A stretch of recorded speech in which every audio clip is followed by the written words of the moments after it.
Olá, pessoas e não pessoas de todo o universo.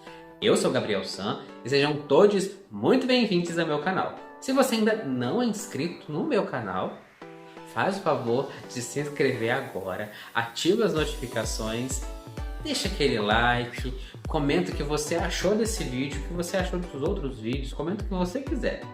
Compartilha este vídeo ou qualquer outro conteúdo deste canal com alguém que você acha que vai gostar desse tipo de conteúdo. Hoje eu recebo uma pessoa muito especial e eu confesso que vai ser um pouquinho difícil às vezes a gente falar, porque ainda é uma novidade para muita gente e para mim também em alguns aspectos. Então, hoje eu recebo Elo, que é professora, especialista em literatura brasileira, especialista em literatura contemporânea, desenhista, ilustrador, escritor e, se não me engano, é o primeiro professor... Esqueci. E, se não me engano, o primeiro professor não binário nosso sul-fluminense. Hoje eu recebo G Ômega. Oi, galerinha. G Ômega aqui. Muito obrigado, G, por aceitar o convite. Vou realmente estar disponível aqui para a gente conversar. E, gente, o nosso tema de hoje é Elo Delo. Eu gostava, assim, de quando as pessoas me olhavam, que elas ficassem na dúvida, tipo, é um menino, é uma menina. Você, como uma pessoa não binária, você se expressa dessa forma naturalmente no seu dia a dia? Existem pessoas não binárias desde a antiguidade. Então você vai se expressar dessa forma, falando de si mesmo, se você não se identifica nem como homem nem como mulher. A língua é uma coisa que é viva e se transforma e ninguém detém um controle total sobre a língua.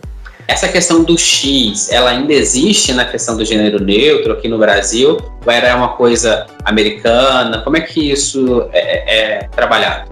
Então, os termos homossexual e heterossexual não dão conta de nomear a sexualidade da pessoa não binária, porque eles partem da identidade de gênero da pessoa.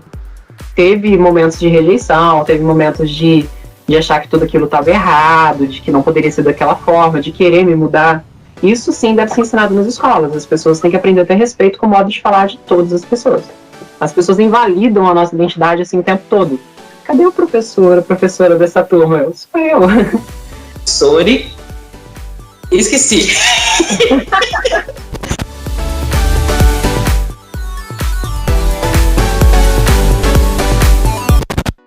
Gê, muito obrigado mais uma vez por aceitar o convite. Obrigado por estar aqui, por realmente querer falar sobre esse tema que é muito delicado para algumas pessoas e novidade, né? Vamos começar as perguntas de uma pergunta simples, né? O nosso tema é Elo Delo. Por que Elo Delo? Então, eu sou uma pessoa não binária. Então, para você se designar pessoas assim, você pode utilizar a forma neutra da linguagem, no caso do sistema ELU, ao invés de você dizer ele ou ela, dele ou dela, ficaria elo, delo. Por isso, elo, delo. Para as pessoas que não sabem o que é uma pessoa não binária, brevemente explica para o pessoal o que é. Então, a nossa sociedade ela é naturalmente classificada, em termos de gênero, em masculino e feminino. Só que algumas pessoas não se identificam nem como homem, nem como mulher. Então, essas pessoas utilizam o termo de gênero não binário, ou seja, binário, que são dois, não pertence a nenhum desses dois. Não é nem homem, nem mulher, então é não binário. Você, como pessoa não binária, como profissional da área de educação também, explica pra gente como surgiu essa necessidade de se falar, de se escrever em gênero neutro. Então, eu acho que a necessidade de se falar e se expressar em gênero neutro, ela parte de como a pessoa se sente perante o mundo. Por exemplo, quando nós vamos nos expressar, geralmente a gente utiliza de adjetivos para nós que designam como nós nos sentimos. Por exemplo, estou cansado, estou cansada. E como você vai se expressar dessa forma, falando de si mesmo, se você não se identifica nem como homem, nem como mulher? Então, você acaba tendo a necessidade de ou utilizar de malabarismos linguísticos para dizer eu sou uma pessoa que está cansada. Ou então você precisa de realmente uma designação que flexione essas palavras que são binárias, tipo cansado e cansada, e você coloque elas de uma maneira que te represente.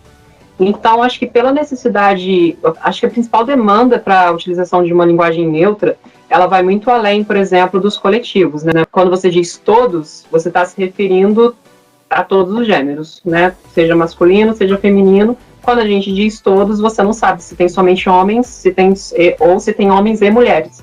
Só que eu acho que a demanda para um gênero neutro na língua vai principalmente de como a pessoa se sente, porque é uma questão de se expressar que as pessoas que são não binárias e não querem se identificar nesse binarismo, nem como homem, nem como mulher, ao falar de si mesmo, essas pessoas elas acabam tendo que optar por criar esses malabarismos, e nesse caso seria mais natural para essas pessoas, ao se expressar, utilizar uma linguagem que realmente respeite como elas se sentem.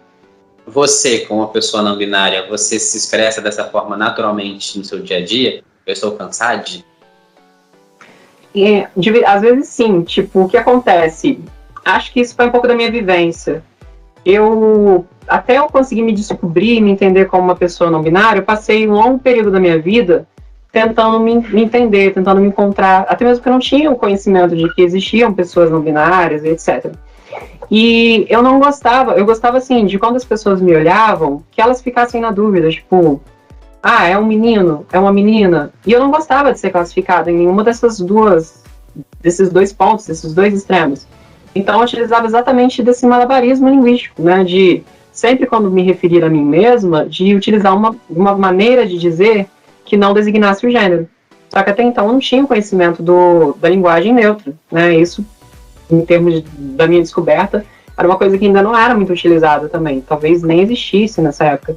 Então, eu utilizava desse malabarismo linguístico. Aí, quando eu descobri que existe essa linguagem neutra, que existe essa forma de poder se expressar, eu passei a acolher isso para mim. Então, eu utilizo muito, assim, muito na escrita, muitas vezes, até para trazer representatividade para a linguagem neutra, e muitas vezes também na minha fala.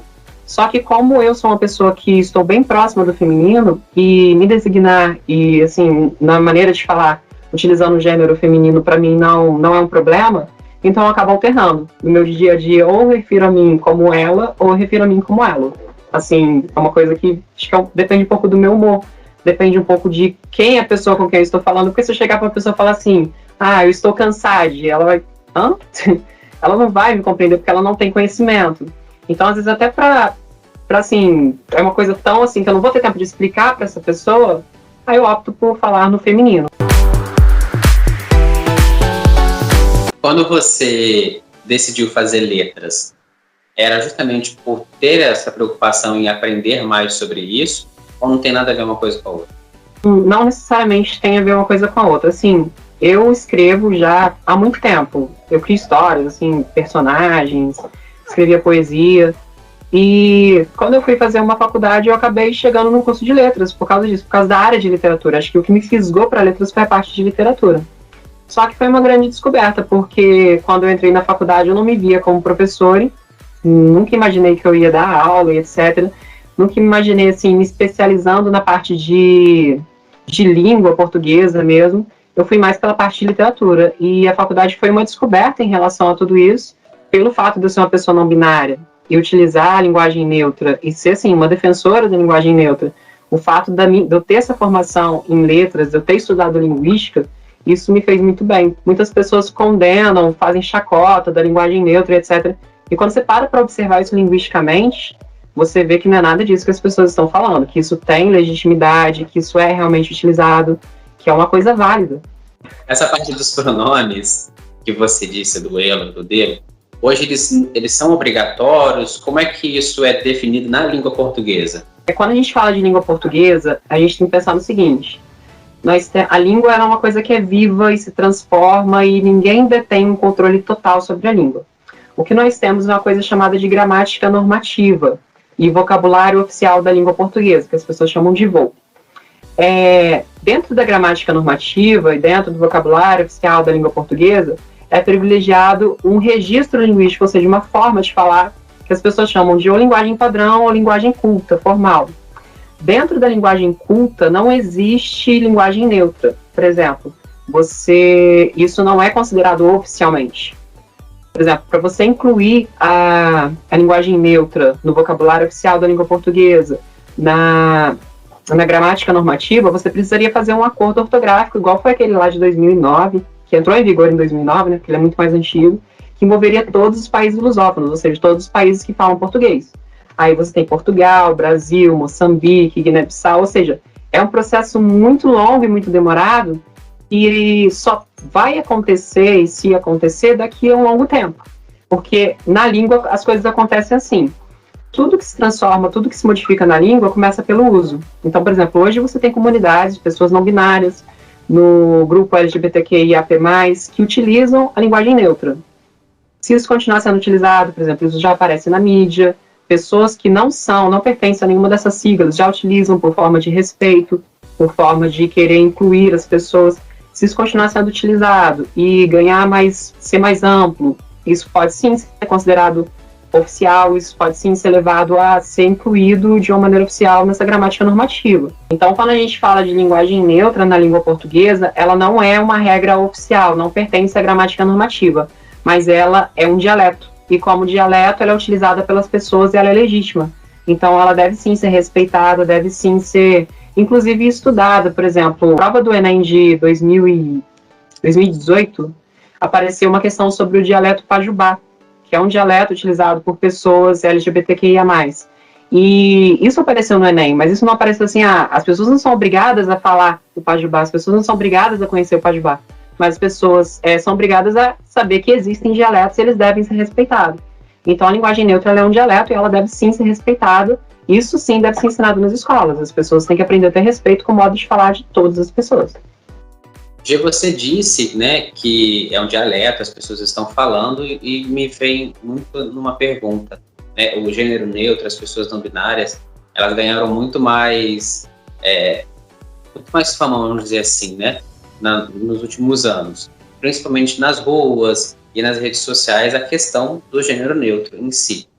Por que é tão importante assim para as pessoas não binárias não serem classificadas em masculino e feminino?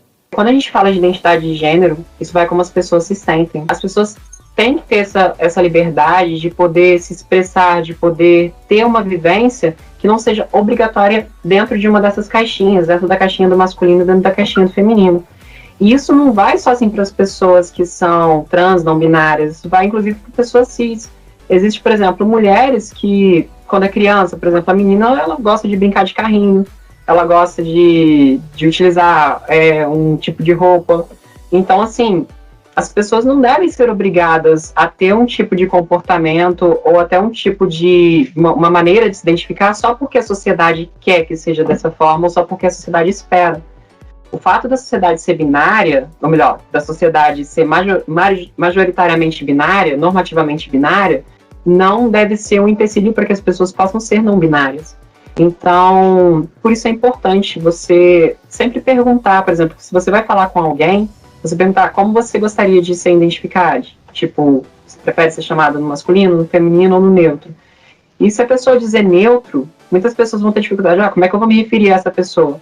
Mas se você parar para pensar um pouco, você consegue. Então, existe maneiras de você respeitar a identificação da pessoa, mesmo sem você conhecer a linguagem neutra, qualquer proposta de linguagem neutra. É uma questão, assim, de boa vontade. E também uma questão das pessoas entenderem que, naturalmente, se fala de maneira binária, ou classifica como masculino ou como feminino, que às vezes a pessoa vai ter, sim, boa intenção, vai ter uma boa vontade de fazer, mas ela vai derrapar aqui, vai derrapar ali, isso é natural. Só que uma coisa que não dá para ser aceita é, assim, as pessoas quererem forçar, tipo, vai ser masculino porque eu sempre te vi assim, vai ser masculino porque você tem cara de homem, vai ser feminino porque você usa saia. E, tipo, não é assim. As pessoas isso não deve ser imposto. Isso é uma coisa como a pessoa se sente, deve ser respeitado. Essa questão do X, ela ainda existe na questão do gênero neutro aqui no Brasil? Ou era uma coisa americana? Como é que isso é trabalhado? Eu não consigo dizer muito como isso é utilizado, por exemplo, nos Estados Unidos ou em países que utilizam inglês. Mas há uma coisa interessante para se falar, por exemplo, as línguas de origem anglo-saxã, que é o inglês, no caso, elas são muito mais assim abertas à inclusão de um gênero neutro do que uma língua portuguesa, porque no português você tem que concordar o artigo, você tem que concordar o adjetivo, você tem que concordar um monte de coisa.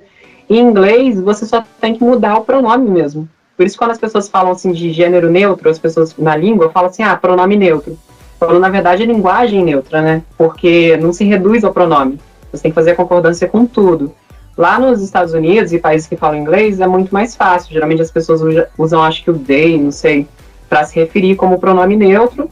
E acabou, assim, não tem muita diferença em relação às outras palavras. Tipo, o artigo, que é THE, ele serve tanto para palavras masculinas quanto palavras femininas. Então, é mais apto a isso. Agora, quando você vem para a língua portuguesa e usa do X, aí já era uma outra questão. Por que as pessoas utilizavam o X e utilizam até hoje? A princípio, como você utiliza o X na matemática, seria uma incógnita, no caso. Ou seja, você não sabe se você vai colocar o O, se você vai colocar o A, ou se você não vai colocar nenhum dos dois. Tipo, menino, aí você coloca meninix, tipo, com X. Para você não utilizar nem o O nem o A, que seriam as desinências masculina e feminina. Qual que é o problema do uso do X em língua portuguesa? O X, ele é uma consoante, ele não é uma vogal. E as desinências de gênero, elas são sempre vogais. Ou é O ou é A. No caso de menino, ou é menino ou é menina. Então, você não consegue pronunciar as palavras. E as pessoas que dependem, por exemplo, de leitores eletrônicos também, ou que têm dislexia, têm muita dificuldade com essas palavras, porque o leitor eletrônico, tipo, a pessoa é cega, aí ela utiliza um leitor eletrônico para ouvir e entender o que está escrito. O leitor tem uma dificuldade de ler essas palavras, e a pessoa que tem dislexia, ela vai ver ali duas consoantes juntas, que não são utilizadas juntas, isso gera dificuldade para ela também. Então, surgiram outras propostas de linguagem neutra que utilizam, sim, uma vogal para ser desinência de gênero, que no caso do sistema que eu utilizo, que é muito utilizado, que é o sistema ELU, é utilizado o E nas principais palavras para você neutralizar o gênero. Então, assim, o X ele já é visto como uma forma de neutralizar a língua que deveria estar em desuso. Porque você vai incluir as pessoas não binárias? Vai. Só que você, além de isso se tornar impronunciável, você não consegue falar, você acaba excluindo pessoas que são cegas e disléxicas. Então não é tão válido assim, não é tão legal. Mesma coisa pro arroba. Tem as mesmas dificuldades do X, e ainda tem uma dificuldade maior. Porque qual que é o símbolo do arroba? Seria um A dentro de um O. Então, a utilização do arroba continua sendo uma utilização binária, que a pessoa substitui pelo que ela quiser, ou A ou O. A pessoa não binária não utiliza nem A nem O. Então, tipo, continua sendo excludente. Então, é pior um pouquinho ainda que o X, a utilização do arroba. Por isso que a utilização do E para o sistema ELU e também acho que para o sistema IL, na maioria das palavras, ele é o mais indicado para a linguagem neutra. Como foi essa experiência, assim, você, pessoa não binária, vestida como você se veste, personagem de desenho animado, chegar numa sala de aula com uma pré-adolescente e adolescente? Hoje eu sou o seu professor, a partir de agora. Como foi essa recepção dos alunos?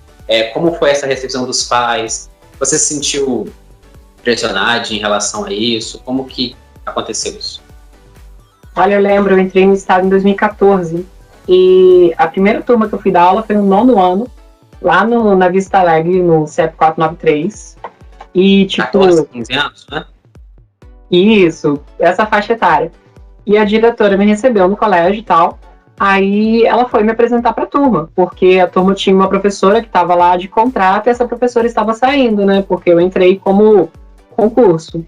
Aí eu cheguei lá, meu cabelo na época ele era vermelho, azul e roxo, em 2014, na primeira turma que eu entrei.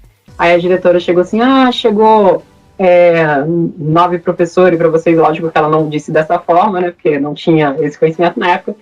E aí me apresentou para a turma, tipo, quando eles viram. E tinha muito aluno roqueiro, assim, na sala também. Cabelo comprido, colorido, roupa diferente, assim. Aí teve um grupo de alunos lá que assim, não sei o que, comemorando, tipo... Eu tenho, nesse sentido também, eu acho que eu tenho um pouco de sorte, porque a minha recepção em sala de aula com os alunos, ela nunca foi, assim, negativa. Já aconteceu também, tipo, pelo estilo e tal, de acharem que eu sou aluna também da turma. Já aconteceu de bater gente na porta, assim, interromper minha aula. Aí eu abri a porta, assim, e ela... Cadê a professora dessa turma? Eu, sou eu. Existe algum registro histórico, assim, da primeira manifestação de pessoa não binária no mundo? Você tem esse conhecimento? É muito específico, né? A primeira manifestação de pessoa não binária no mundo, mas a gente consegue pensar que existem pessoas não binárias desde a antiguidade.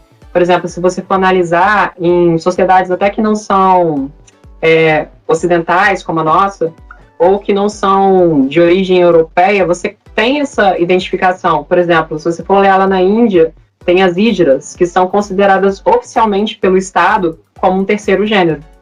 É uma vivência... Oi? Como é o nome? Hijra, é Hijra. É considerada oficialmente pelo Estado como um terceiro gênero lá, e é uma vivência de gênero que é diferente do masculino, do feminino. Ela tem uma proximidade com o feminino também, mas mesmo assim ela pode ser considerada uma identidade não binária. Isso já existe há muito tempo. Se for pegar também mais para o lado de cá das Américas, você tem tribos, diversas tribos norte-americanas, principalmente do Canadá, que existe um termo, que de novo é um termo guarda-chuva, que é chamado de dois espíritos. Cada tribo tem uma nomenclatura para isso, mas no geral o termo guarda-chuva seria esse termo dois espíritos. O que é que ele significa? Significa que a pessoa que tem esse gênero dois espíritos é como se ela tivesse dentro dela uma alma masculina e uma alma feminina. Então ela tem a vivência dos dois lados. E não deixa de ser, novamente, uma vivência não binária, porque ela não está focada somente em algum dos lados.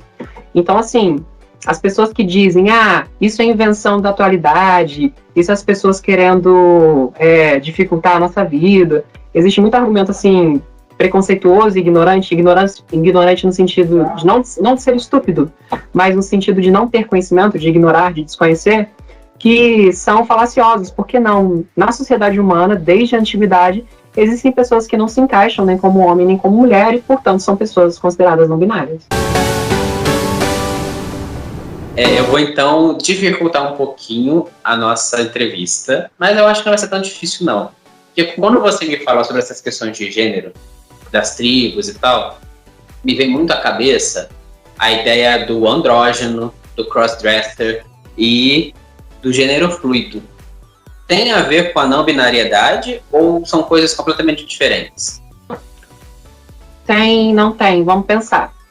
Quando a gente fala de gênero e sexualidade, etc., a gente tem que pensar sempre que existem três eixos. O eixo da sexualidade, que é tipo, por quem eu me atraio, por quem eu quero me relacionar. O eixo da identidade, que é como eu me identifico, como eu sou. E o gênero da expressão, que é como eu vou me mostrar ao mundo. Por exemplo, esses eixos, na normatividade, eles têm que estar todos alinhadinhos. Tipo, na normatividade, uma pessoa que se identifica como homem, né, que ela vai se trair, por exemplo, por mulheres, e ela vai se expressar para a sociedade como homem. Se for mulher, ela vai se identificar como mulher, nasceu com uma vagina, né, vai se identificar como mulher, vai se relacionar com homens e vai se expressar para a sociedade como mulher. Só que isso é a normatividade que impõe. Na verdade, são eixos distintos. Uma pessoa pode ter nascido com uma genitália masculina, se identificar como mulher e se atrair por mulheres, por exemplo. E se expressar ao mundo como homem. Então, assim, tem muita variação, muita diversidade. Aí, quando você pensa na pessoa crossdresser, crossdresser tem o cross, né, que acho que em inglês é tipo de inversão, de troca, de alguma coisa assim, e o dress, que significa roupa. Então, a pessoa que é crossdresser, ela tá muito focada nesse eixo da expressão de gênero, ou seja, como que ela vai se expressar ao mundo.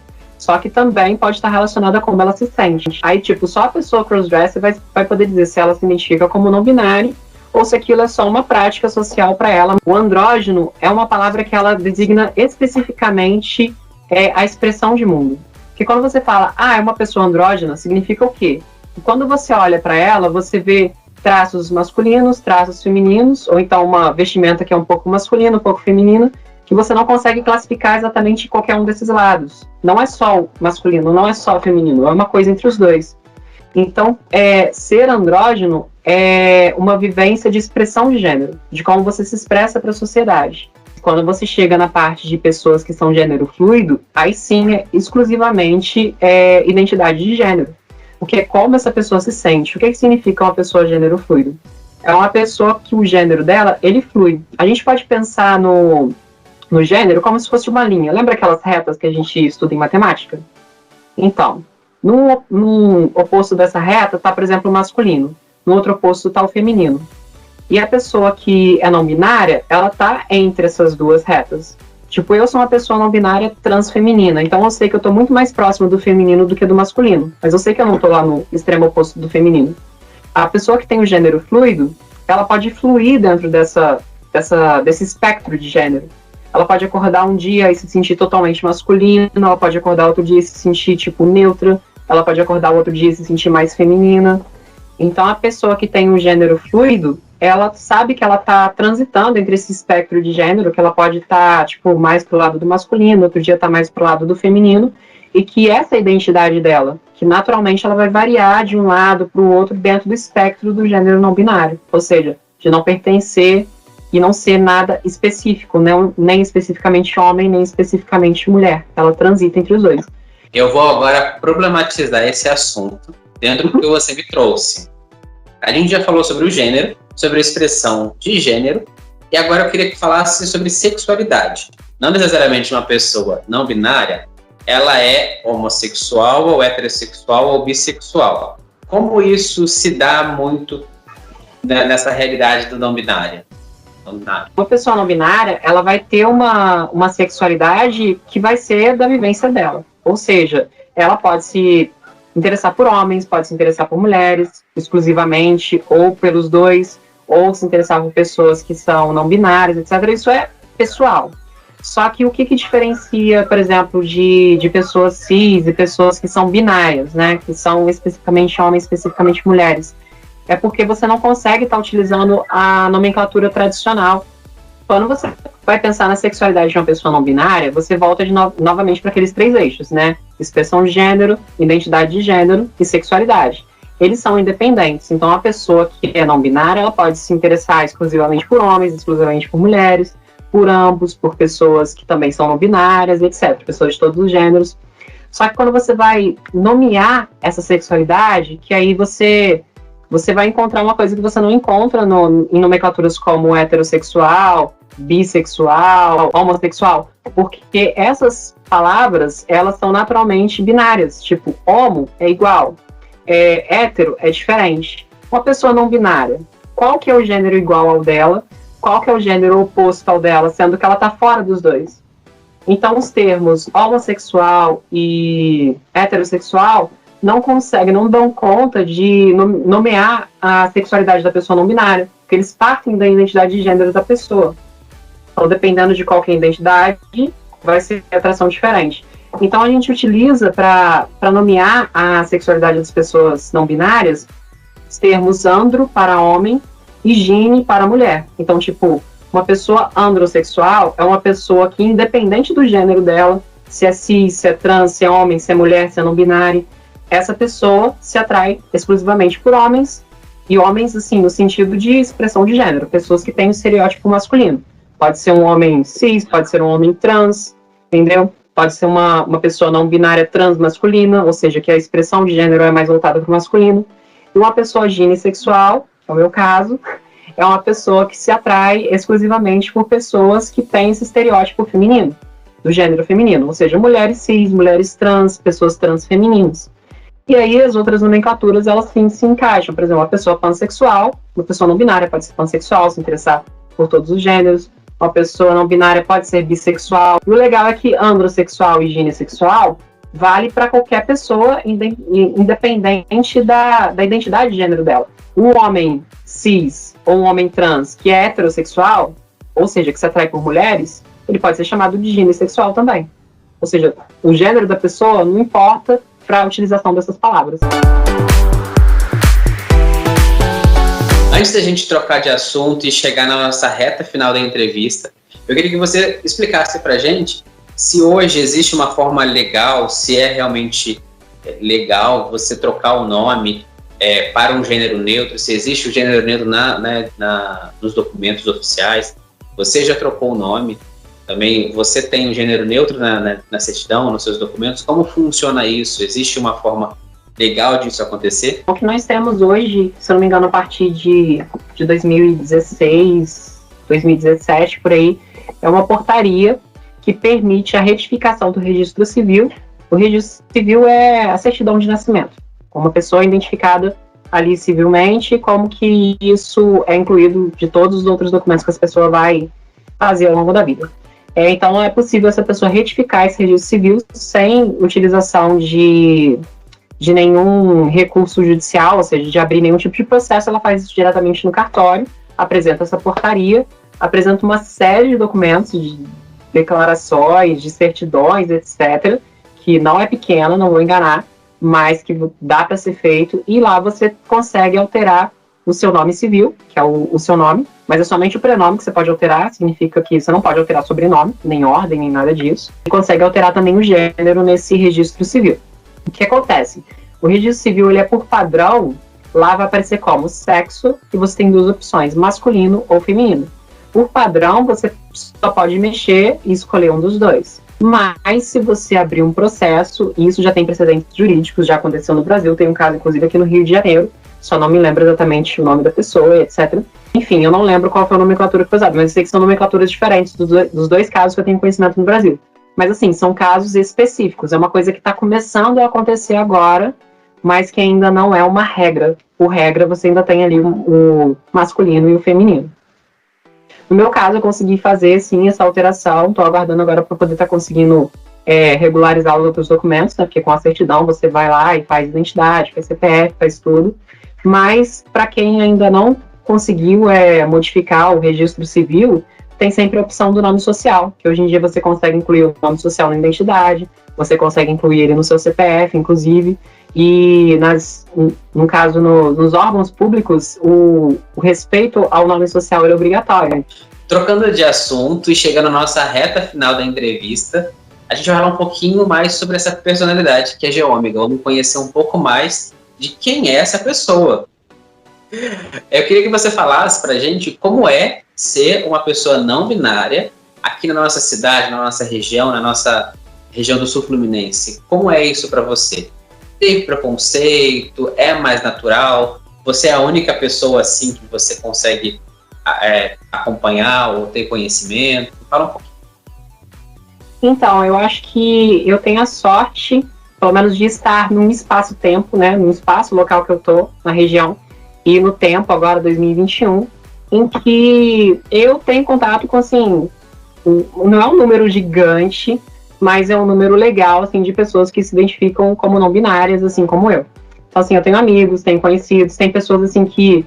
Inclusive, por exemplo, tem um aluno meu, o meu aluno, eu dei aula para essa pessoa e, tipo, ela se descobriu como pessoa não binária, aí falou comigo, disse que eu não deixei de ser que eu acabei sendo uma inspiração para ela também, para ela se entender o que ela era, etc. E, tipo, eu acho que eu tenho essa sorte. Até mesmo porque o meu processo de descoberta como pessoa não binária, ele foi bem longo, assim, eu colocaria aí uns 10 anos, no mínimo, para mim conseguir, de fato, chegar, assim, a um veredito do que eu era. E no passado não era dessa forma, eu não conhecia pessoas como eu não tinha referências, eu não tinha esse contato. E na atualidade isso tem sido bem natural e eu tenho gostado bastante. Me sinto, assim, menos um extraterrestre, entendeu?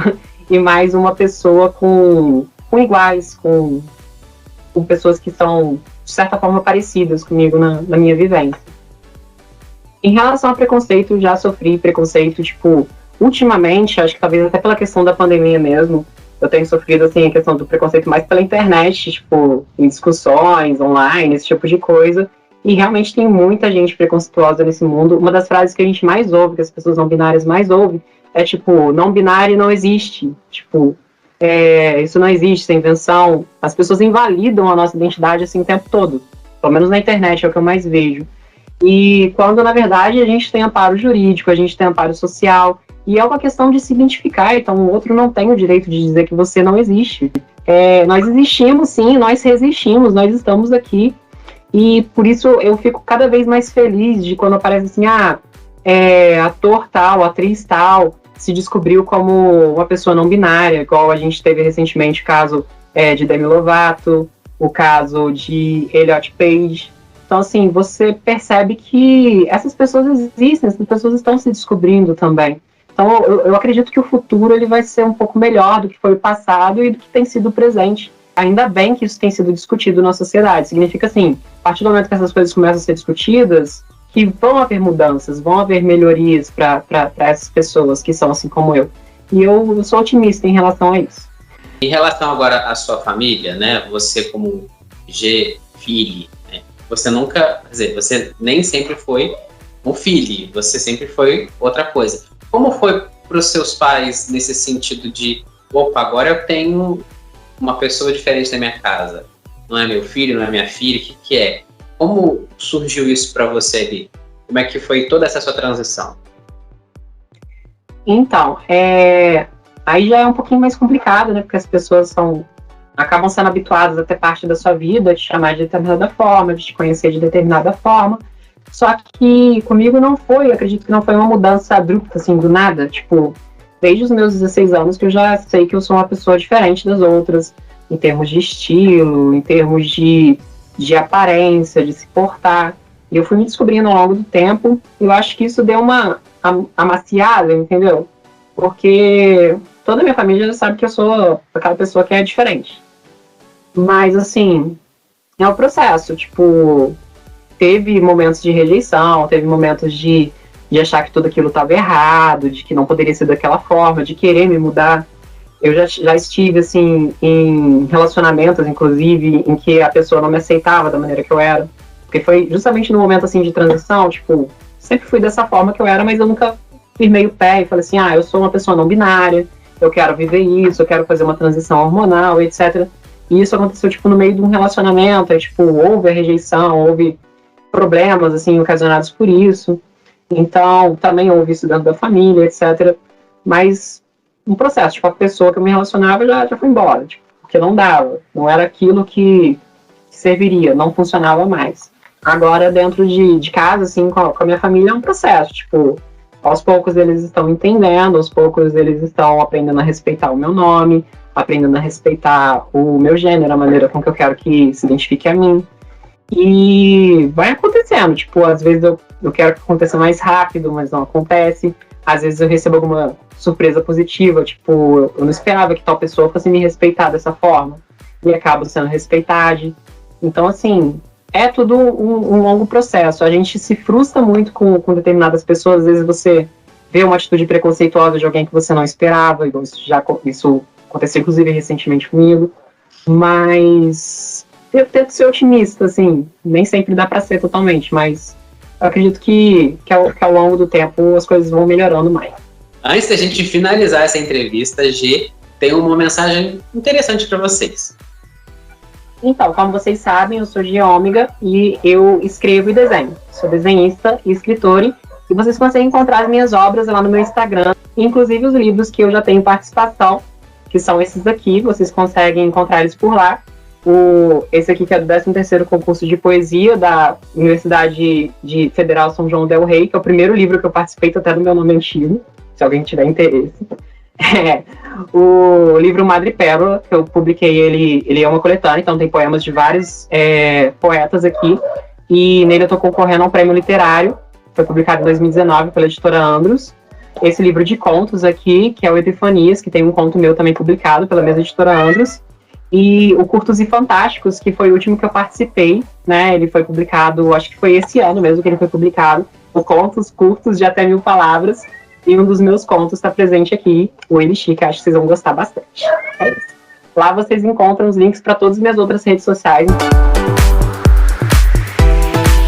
Então é isso, gente. Muito obrigado por vocês assistirem essa entrevista, por chegarem até aqui. Muito obrigado, G, pela sua disponibilidade. Muito obrigadinho, amei estar aqui. Gostaria muito de agradecer a oportunidade de estar falando com as pessoas. E é isso, muito obrigada a todos e quando você quiser, estou de volta, estou disponível. Obrigado. Tchau, gente. Tchauzinho.